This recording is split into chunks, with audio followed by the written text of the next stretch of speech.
Frog season begins June 30th at sunset, and it runs until October 31st.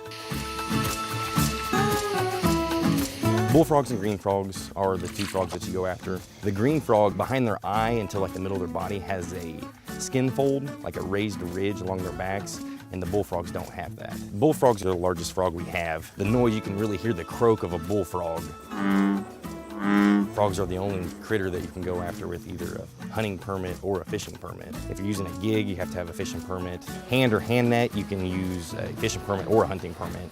But if you're going to shoot the frogs with a .22 caliber rimfire rifle or pistol or smaller or pellet gun, then you have to have a hunting license. The limit is 8 frogs daily, and then twice the daily limit is your possession limit of frogs. And that's a combination of bullfrogs or green frogs. The reasons behind that are so that people don't over-harvest the animals and diminish the population and take too many that we can sustain with the environment.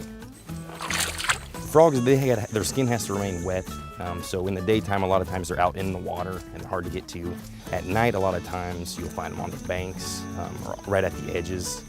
Most people go at night and they use a flashlight to stun the frog so it'll sit still, and they either gig the frog or grab it by hand.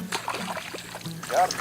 It can get messy, so maybe a change of clothes to change before you drive back home. Bug spray, waders if you're gonna be in the water or in a muddy area, rubber boots. You need to have a good way to keep the frogs. They'll start jumping and they'll escape from about anything, but I found that a wire fish basket works great. One of the most popular, easiest places to get is a newer pond that doesn't have fish in it, because if there's fish in the pond, those fish are gonna feed on frogs. So there's more frogs where there's not fish. Those smaller bodies of water that you can get around and cover and find those frogs is usually the easiest.